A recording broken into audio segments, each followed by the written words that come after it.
Hello, and welcome to another edition of Truth and Rhythm, brought to you by funkandstuff.net. This is the interview show that gets deep in the pocket with contemporary music's foremost masters of the groove.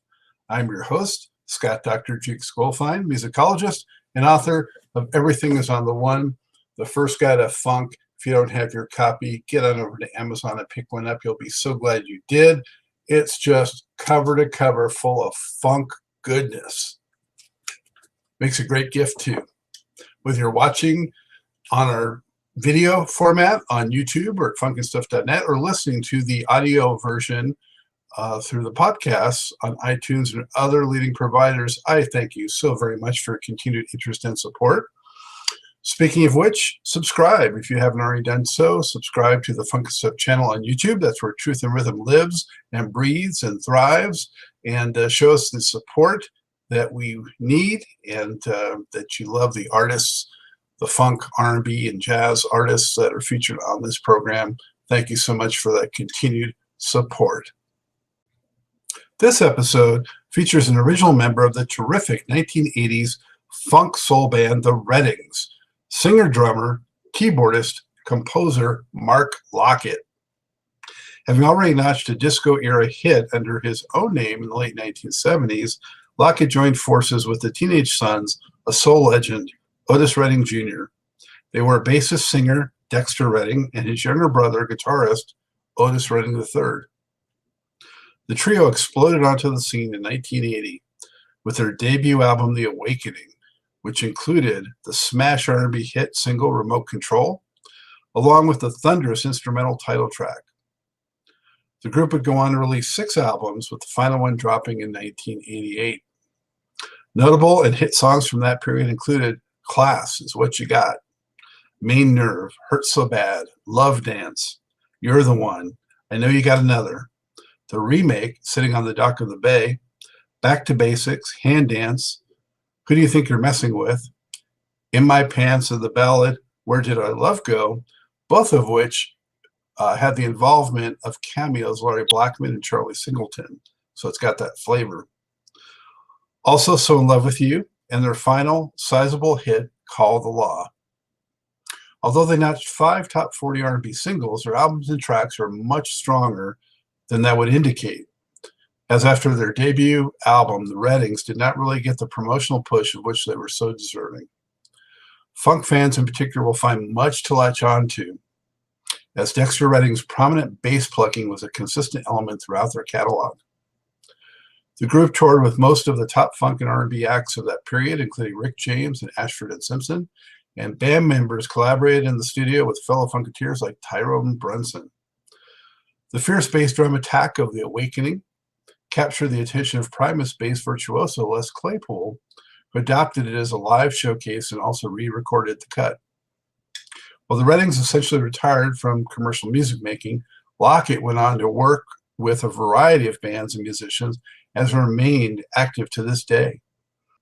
In this in-depth interview, he reveals the full Redding story, why he has forever been driven to prove himself, his love for the stage and performing, his subsequent projects up to present day, and why funk has always been a way of life for him.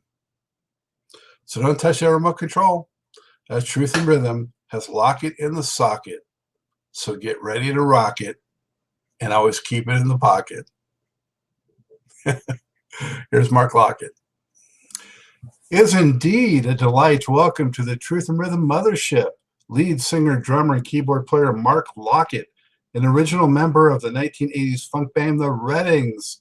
Mark, how are you, man? Good to see you. Man, good to be seen. I'm cool, man. I'm really good. Blessed to still be around, you know.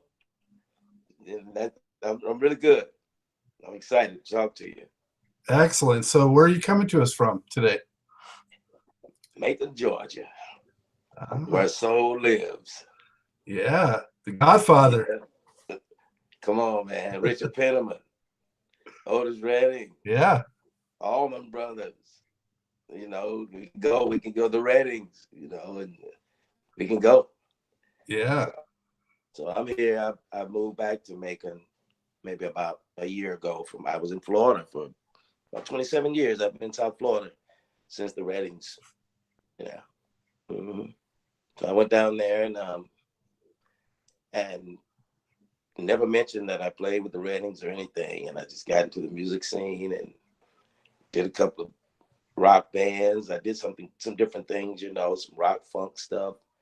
And I just kind of wanted to do some different stuff, explore, and it was really good for me. And I moved back home about a year ago. Okay. Yeah. Well, you know, as I told you, I'm a huge fan, been a fan since that first record, The Awakening. And, Thank you. you know, personally a fan as a funkateer, but also I was a disc jockey. So, you know, I snuck it in there wherever I could and tried to promote and help the cause. And, you know, you came out strong, and we'll get to that in a few minutes and talk about that first record. Okay. But came out of the gate, boom, and, you know, kept that funk going for a number of years. So looking forward to, you know, going back and picking your memories on that a little bit today. Sure. I'll give you what I can. I have a selective memory, but I'll give you what I got. Excellent. So, Mark, you're from Macon originally? Yes, sir. Why don't you tell us a little bit about, you know, your childhood and how you first got into music? Sure. I was born and raised in Macon, Georgia. My father was a musician, and I was very young. And before I even took an interest in music, I saw him doing it. My entire family in the church, everybody sings, everybody plays. So I come from a musical family, but I got into it kind of late. You know, I never did the church thing. But around 15, I started to do talent shows. My mother brought home Say It Loud, I'm Black and Proud when we were really young. First vinyl I ever had. And she brought that home, and the sound of that record just fused my entire. I have two younger sisters. All of us are funkified from that one record. That 145 she brought home. I've ever since. I don't know what happened to me, man, but that record fused me. And so I grew up with the funk in my spirit. My father played. He never got a chance to go as far as he wanted to go with it, but I kind of just took it on at a young age. And I would see local bands around, and my mother wouldn't let me play in bands until I finished high school. So when I got a chance to do that, I put together like a 10-piece funk section. I was young, and all the cats older than me, there was funky bands in Macon. I mean, these dudes were killing it, man. I was always going to the shows, just peeking in. I'd go to the clubs I wasn't old enough to get in and peek through the windows, you know, all the funk bands coming through Macon. It was just awesome. So when I finally got a chance to do it, I put together a band. My uncle came. I'm running through some things, you know, not really going all the way back into it, but my uncle came and saw what I had put together from Philadelphia. He said, when you finish high school, or when your mom allows you, I'll come and get you and take you to Philly. I want you to come up there and see if you really got it. Kept his promise. About a year later, came back, said, you ready? I said, man, I don't want to leave my guys though, man. I just put this thing together. We're hiding out here in these streets, you know, we made a name for ourselves. And he said, they can come too. He brought all of us to Philadelphia. Unbelievable. He flew us all up there. Took me to Sigma Sound Studios, first studio I've ever walked in my life. I got me a recording deal on RCA Records just off of his name, I guess, and his connections, because I hadn't done anything. So it was all amazing. It was like, you're signed to RCA Records now. You're going to work with T.G. Conway and Alan Felder. They wrote Disco Inferno. Well, they produced Disco Inferno. I go, okay. And so they recorded, my first record was on RCA. It's called Boogie Fund, F-U-N-D. And it's a takeoff from Disco Inferno. If you play it, it's the intro is the exact song. And it goes off into a different lyric and different melody. But the music, exact.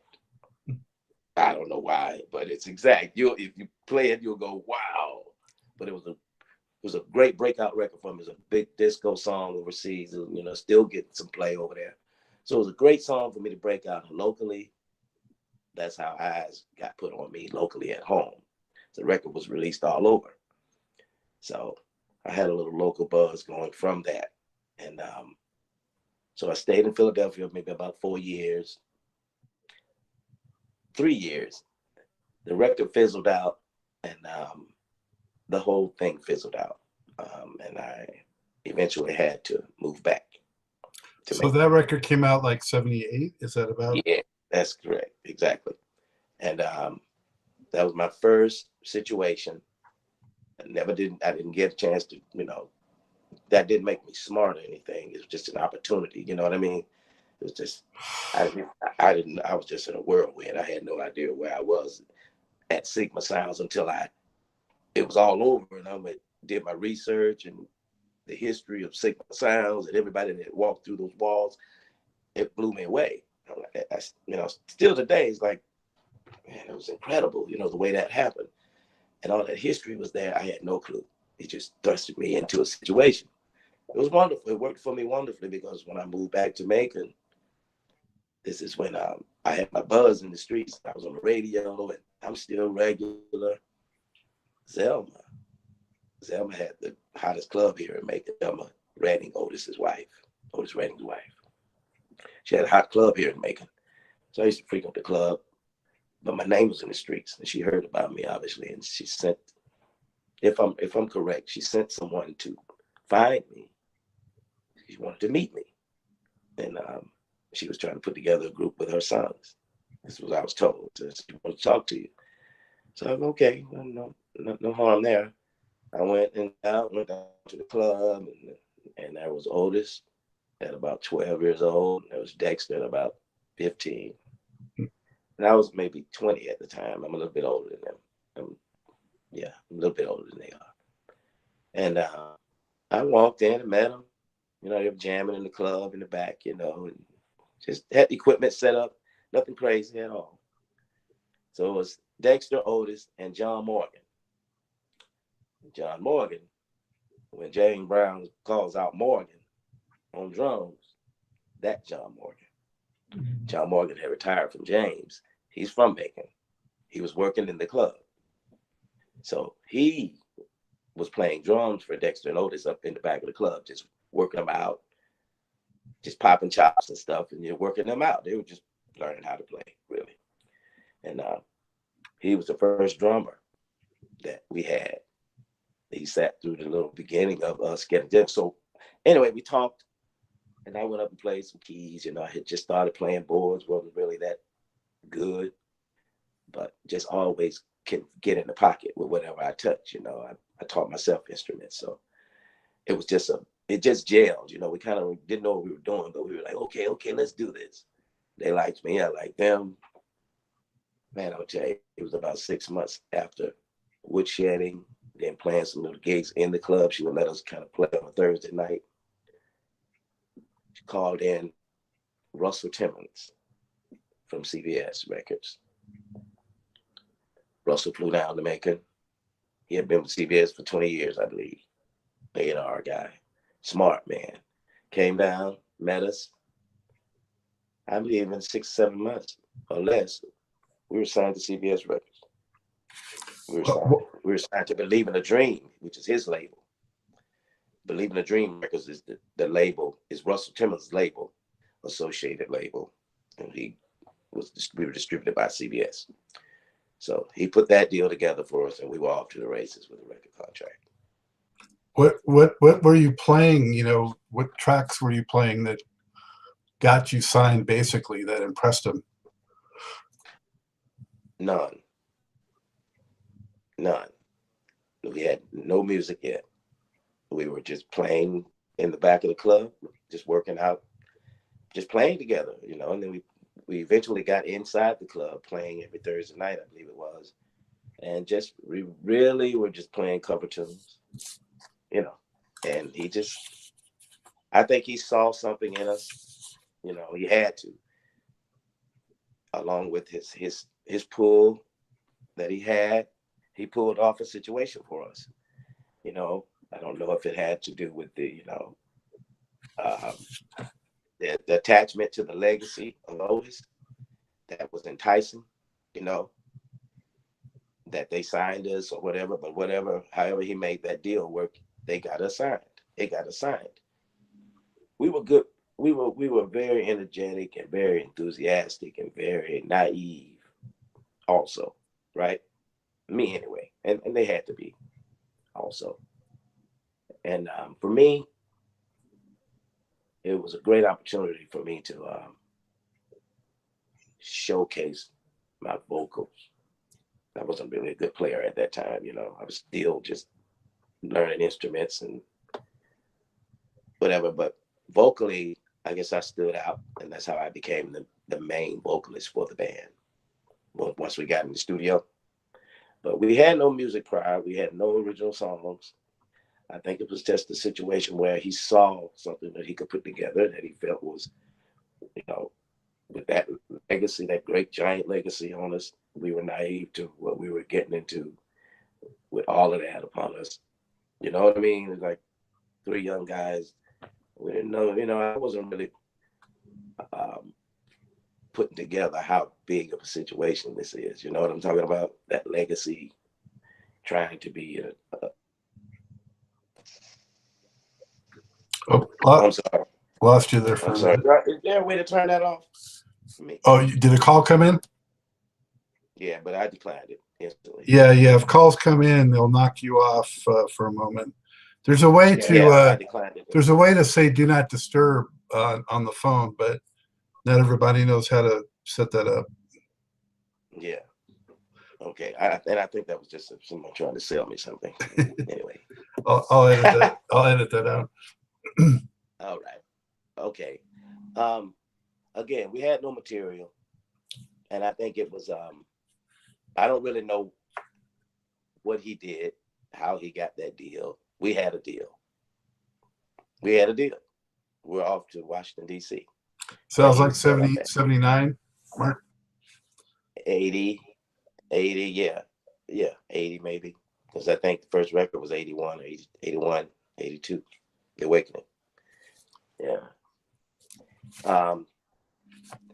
So we go to Washington, D.C. We move in with him, become his sons, move into his house. And he had the studio built downtown Washington, D.C. for us. The offices were there, everything. So every day am I skipping something? And we go from the club, from Macon, getting signed, no music, record deal, move to D.C. But I wanted to just be clear, those cover songs you were doing, were they mostly like James Brown? Were they popular songs in the city? I remember Hall & Oates. You know, I remember, of course, we did Otis, and we still do Otis right now. I mean, that's always in the repertoire. Just the popular stuff, the funk stuff, the Midnight Star, the Mass Production, you know, Firecracker. And that's one footnote. Firecracker is the reason I play keyboards. That solo in there, that clavinet solo in Firecracker, that's what that goes up. That sparked me. I learned that solo, and I've been funky ever since on the key. It drove me insane. I didn't know what that was, and when I learned that, I've been playing ever since. I said, if I get this, I can do anything. Anyway, footnote. I got lost. So Dexter was a heck of a bass player right from the get-go, right? Yeah, Dexter was plucking when I met him. He had an Olympic bass. He was a Stanley Clark. Stanley Clark was all he cared about, you know. So he was really into the pluckety thing from day one. And he's got those strong, big hands, man. So he was young. He was like amazing. I'm like, what are you doing? And Otis is the only one that really had formal music training. He was younger, so he took some guitar lessons, you know, and he plays left-handed upside down. So we were some freaky dudes, you know, but we were still naive to what we were about to embark on. And once we got there is when I think it was when we got to DC and we saw everything. The studio was there for us. He had everything laid out. It became real, you know. But Otis was young. He was still in school, you know, he was still in school. So he was going to military academy up there, and we take him to school, go to the studio, Dexter and I, with a house engineer, and we work all day and pick him up after school and bring him down and continue work day and night until we finish that first album. Nothing else. Nothing. No going to the nothing. It was just like that every single day. It was military style. And this is how we became really good. So some places say that you're a cousin. Is that not true? It's not true. We have no lineage that way. It's a Hollywood thing, you know. Yeah. Once you get out there and once it's pinned on you, it's you rock with it. It's like, you know, it's like my dudes I grew up with. They're my brothers, you know. But yeah, you can't. We have no bloodline. So that's the first time that's been said. But yeah, I'm family. We're family. Yeah, for sure. But we get to DC, everything's laid out, and every single day is routine. They're putting us with writers. They're bringing in some writers to work with us. We had some ideas, you know, but nothing solid. Just had a bunch of loops and things we were jamming on, the ideas we had. I think we had some completed ideas because we just wrote at home every day. But they brought in some guys from DC, guys that wrote Remote Control. And when I think about it, most of the songs are still original ones that we wrote during that process. We were in the studio every single day writing. And they were bringing in some writers. But ultimately, we wrote all of our songs.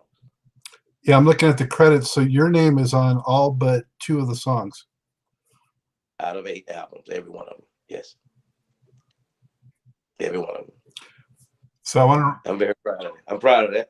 Hey, yeah, you should be.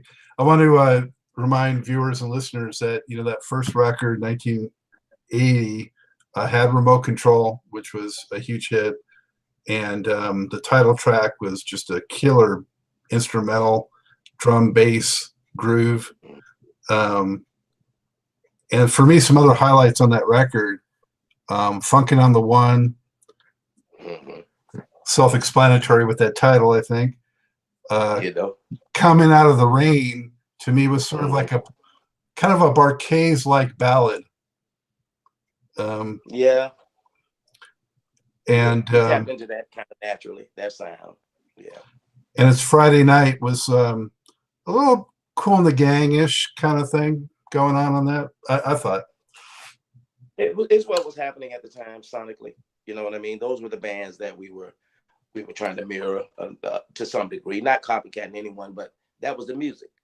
And so we were just really trying to find our way in there because those were the big boys. We had a lot to prove. Getting in the funk game, we came in without a title on us. We were just the Reddings. Well, who are these kids? These are Otis's kids. They get a pass. No, we don't get no pass. We can play with you. We can stand up and we can go and do shows with you. We made ourselves that good because we knew we had to prove ourselves to be good musicians and good writers because it was, you know, just being with the namesake, you get a pass, everybody thinks. So we really had a lot of proving to do. We had a big, it was immense, but we had no idea. We were just too naive to even care, really. We were like, hey man, we can play with anybody. So that was our attitude about it. We never really flinched, man. We got in it. It was like, Zelma was our manager. She was, you know, you're like, she's the captain of the ship. You go do your job, and all I want to hear is hits. That's it. Understand what it is that you have embarked on. No plan. We won't hit records. It was like, okay, and that's all we focused on. Everything had to be hit. We turned in a song. Russell was right there every single day, so he was always in there. It was just really a wonderful start to an awesome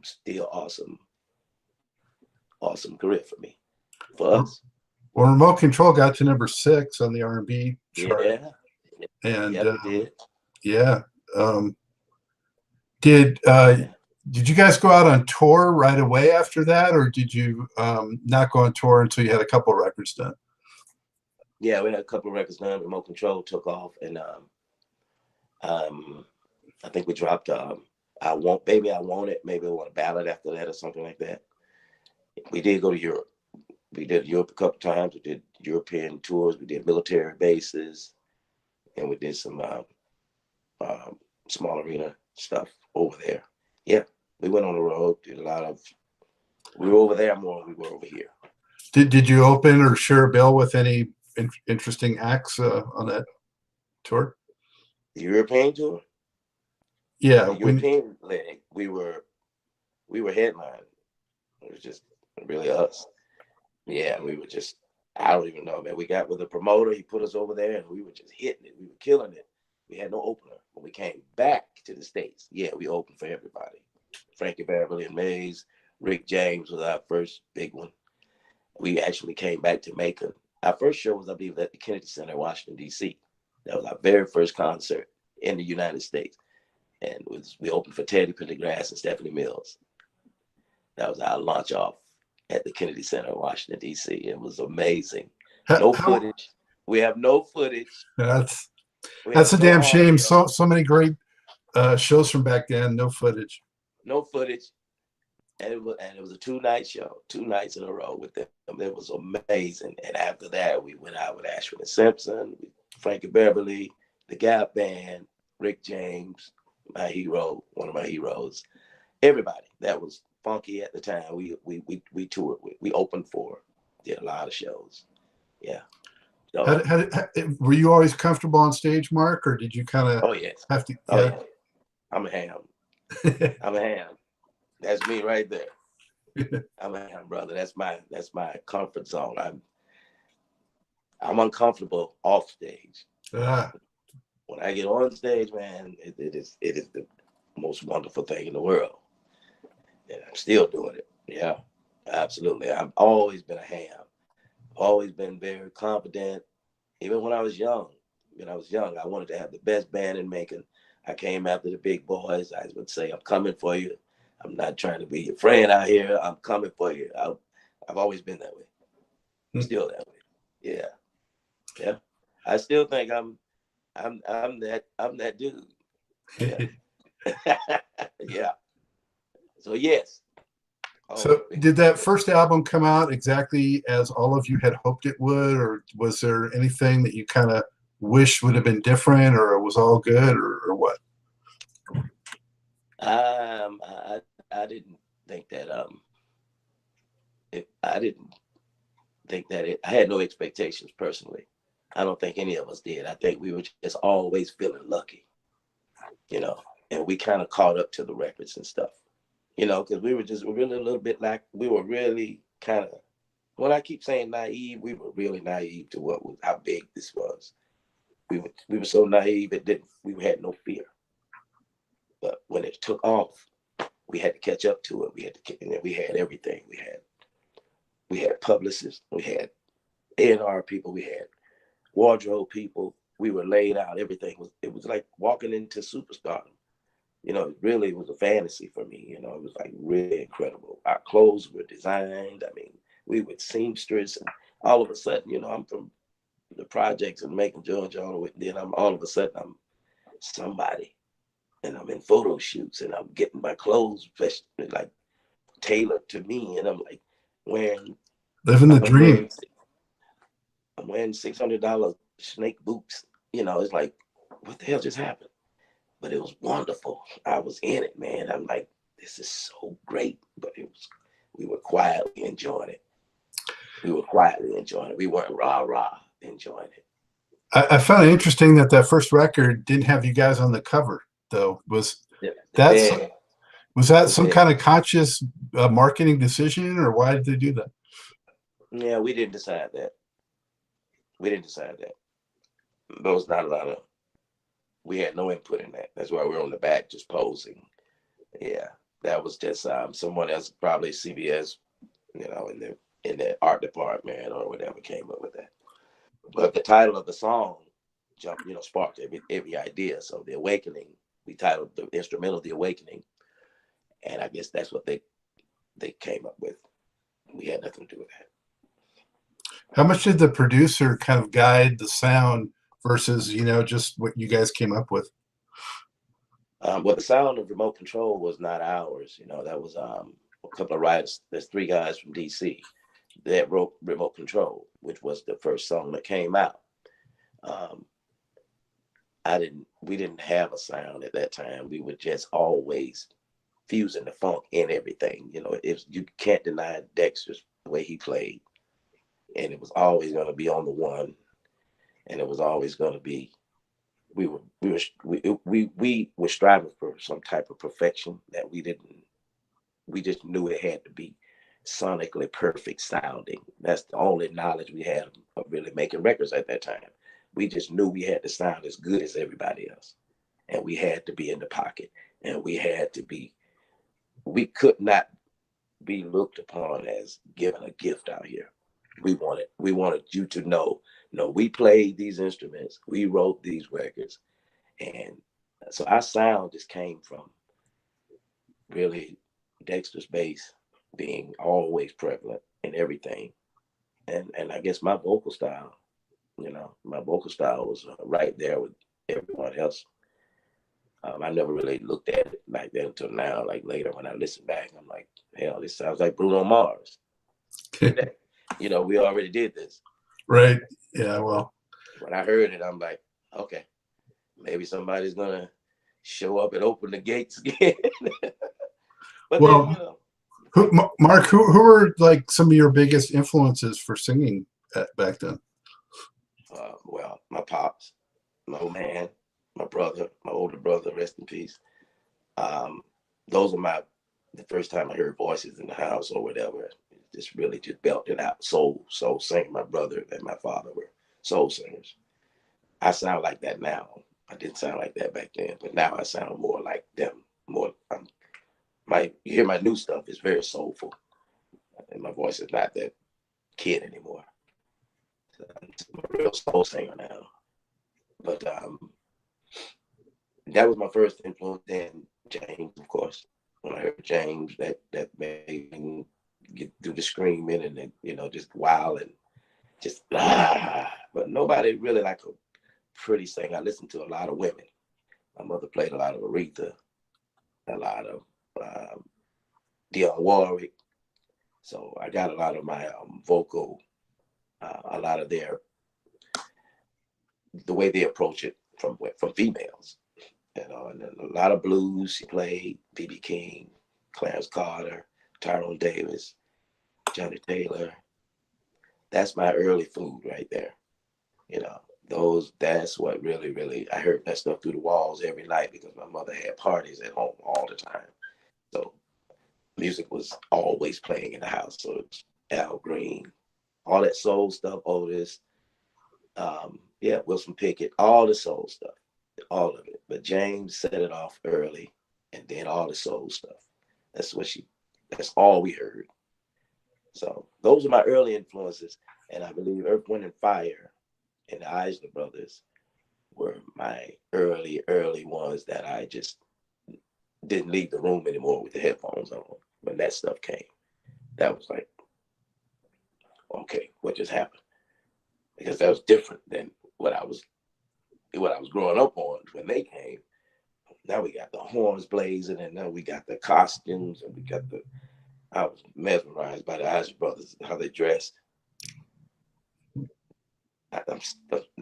My closet is full of that type of stuff, man. I just. You can't see it. Yeah, I have one of their album covers over there. Oh man, them and Earth, Wind, and Fire just drove me insane when I saw that. Showdown's over there. But I think all of it, Marvin Gaye, all of that music, Isaac Hayes. My brother was a big Isaac Hayes fan, and my cousin turned me on to the life-changing as a musician, Stevie Wonder. My cousin turned me on to Songs in the Key of Life, and I've been done since, man. So those are the ones, that's the food I ate. I love the blues. I'm writing some blues stuff now, and some some more Southern soul stuff right now. I've been really just entrenched in for the last year. That's really just. Mark, you mentioned when you were young, seeing like a lot of people playing locally and stuff like that. Yeah. Was there any like big names that you saw at that time that you remember? No, I didn't get a chance to see a lot of them. I would go out to this club we had here in Macon called the Adams Lounge. They would bring in a lot of funk bands from the South and around Florida. I guess they would come from. There's Lattimore coming up here, but I was too young to go see them. But I would drive out I would actually steal my mom's car, sneak out the window, steal the car, and drive all the way to Adams Lounge to look over the windowsill and listen. They eventually let me come in and sit on the side where you can eat. I couldn't go in the. He would go, come in, young man. You can sit in this side and just listen, but you can't go in the club. So, but I never could go to shows. I didn't have that type of access or money or whatever. Never saw a lot of shows, man. I listened to a lot of music. Did your mom ever catch on to that? Yeah. Oh yeah. Oh yeah. But yeah, but she realized that he really loves this stuff. She supported me. That was my biggest fan. Rest in peace. Yeah. Once she realized I was going to do it and that I actually was kind of good at it, she supported it, but still in the car, I just got in trouble with doing that stuff. I wasn't always stealing it for that. Had to get around. Yeah, when you guys came out though with the Reddings, it was at an interesting time in music because disco was dying and the 80s was moving in. You guys kind of avoided getting stuck in that disco trap, I'll call it, because a lot of black acts especially got sort of trapped by disco. They felt like the label pushed them into doing it or whatever, and then they had a hard time transitioning out of that. Yeah. So you guys are, I think, fortunate that you didn't get pulled into that at that time. We were right at the tail end of it because Boogie Fun, the record I did for RCA, is a disco record. That is a disco record, so I did that, and that's all I did. It had a B-side to it, but yeah, so we escaped that just by it. Things just changed, and we had nothing to do with it. When we came in, we would have been too young anyway. I think things just worked out, man. We were really, really young. Really young. So we lucked out and the funk was just waiting. What did so when you went in to do that second record, how did you guys want to change things, or what did you want to do differently or accomplish? Well, I'm gonna pull them out here. I Class was the second one. Class. Yep. Yeah. Well, which that track, the title song, is possibly my favorite Reddings track. Class? Yeah, that one is seriously, that should have been a bigger hit in my opinion. Yeah, I agree with that. For whatever reasons that didn't happen, but I do agree with it. It was a good song. But this showcased a lot. We were getting a lot better at writing and constructing songs. But with this album, we had the confidence now, and we just kind of had. We've always been just very confident that we really don't care about what you think. We had a little chip because everybody thought we were privileged a little bit. You know what I'm saying? At least in my mind, I don't know if they thought that way, but I was always thinking that we really got to prove ourselves all the time. Mm-hmm. We got to prove we're not a fluke. We got to prove we're not just been handed this gift. You know what I mean? The record deal. No, we really can play. We really can write. And we just had a lot of pressure on us to be good from Russell and Zelma. And we just, that's the pressure we felt. It was internal. It was really not the industry or the bands or the other groups. It was really them pushing us to be understanding what it is we stood for and what we had on our backs. You got to be great. So I think that second album, we were just getting more mature and more confident. You know? Well, I think it definitely is a stronger album than the first one. I mean, you guys really Yeah, definitely progressed and stepped it up. yeah, yeah, yeah. The feeling out process. The first one was, you know, and a lot of guessing game going on in that first one. But the second one, I think we were like, we can do this. Yeah, we were lucky. We had our own studio. We didn't have to pay to go in it. You know, we didn't have to wait for anyone to give us studio time. It was 24/7. Our thing. The only group. You know, it was exclusive to us with a house engineer. That's how we did what we did. That's a nice luxury right there. That is a luxury to have, and I know it was. I know it was a luxury. It was a luxury. So that's how we became really good. I'll mention a few other tracks on there that I appreciate. Main Nerve was a real nice mellow instrumental. That's the one Kevin played on. Kevin Tony did the solo on that. There you go. Yeah. Yeah, we were talking before we came on air for viewers and listeners. Kevin Tony of the Blackbirds, who was on a previous episode of Truth and Rhythm. So he's on that That's Main right. Nerve cut. Yeah. You're the Only One was that one to me kind of sounded a little bit Jackson 5-ish. Jackson's kind of like influence on that one. Hurt So Bad, real cool mid-tempo, bass still funking it up though. And Love Dance too was a real up-tempo kind of dance music. I love that song. That's one of my greatest vocal performances as a young man. I love that song, Love Dance. We didn't write that one. That was my favorite one. So, and but we have, yeah, I love that song, Love Dance. That should have been a big record. Could have been a big record. I put it that way. Yeah, for whatever reason, I mean, I don't know if the label wasn't doing what it needed to do on the single part of it, but yeah, it should have been more better hits off that record because it's a strong album. Well, the only thing I can think is that you know, we were over there with Michael Jackson. We were at CBS when Off the Wall was going down, and Luther Vandross was over there, and Jermaine Stewart was around, and the System around, and they were at CBS, but those were the hot groups. But we were over there with Michael and Luther, Change. So we kind of probably got lost in the sauce with all of that, those heavyweights being there. You know what I mean? By the time it got down to us, it probably like, okay, you know, but we got Michael, we got Luther, we got this and that. So we had our run. We were in there, but I don't know if anyone was pitching to higher up the totem pole with any urgency.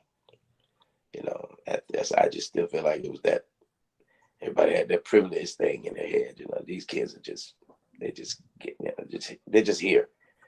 But we were better than that. So I think that may have had that played into it with having that heavy roster. You need to go back and look at who was on that roster when we were there. It was, you know, it's hard to put us in front of any of those guys just by default. You know. Yeah, they had too much good stuff on that list. Yeah, at that time it was heavy. It was heavy. It was unbelievable how we would get a budget every time and be like, you guys got another budget for another album. You know, we did 6 of these bad boys. That's a lot of records. And then that second one, Class, nice cover shot of the 3 you guys. Yeah. Looking dapper. Yeah, always, man. That's definitely part of it, you know. Yeah, we had the best everything coming at us, man. They were giving us everything we needed to be sharp and be good. Best of everything. Really. Did they try, since those guys were so young, the Reddings, did they try at all to position them as sort of like teen idol type of guys, you know, pitching them to the girls that way? No, we never had a pitch like that. We were more or less pitching our musical prowess that we could play with the big boys. You know, it wasn't about teeny bopping. We were like, we want to stomp with the big guys, you know. And we started messing around. When we started playing, opening for Rick and Frankie Beverly and the Gap Band, you couldn't tell us we couldn't play with the big boys anymore. You know, Rick James told me we were good. Rick James told me I had it. Rick James told me, don't stop. You got that thing. These were words to me personally, you know, hanging out backstage, taking us under his wing, you know, like, you know, I hung out with him, you know, because I was older and I was more interested in really how this thing goes, you know, I mean, this rock star thing, you know, I want that. So after that, that's when I got the dreads going, Rick. So we just had a bunch of people around us giving us the confidence. You know, the Isley brothers, we would have lunch with the Isley brothers sometimes, sit down with Russell at the table with the Isley brothers, with Verdine, Earth, Wind and Fire. We were in some situations where it was just like you could just sit there with your mouth open. You know, I'm like, Verdine's a person away from me, eating in LA. Like, come on, man. You know, and giving us game and saying, I heard the music, man. That's what else do you need for, you know, to be fueled and to have that, you know, you walk away from there, me personally walking away from that table going, hey bro, I'm one of the boys. You know, we doing this for real. Yeah. Did you do a show at that point or around that time, like back in Macon, where you got to kind of have a homecoming? Mm-hmm. We did. We came home with Rick James. We Yeah, that opened for must have Rick. been incredible. My mom was there. My friends were there. Amazing. I don't remember anything, but they tell me it was awesome. They tell me all the time, man, you really, everything you spoke, you came out and did on that stage that night. So it was, yeah. Yes, we did have that homecoming.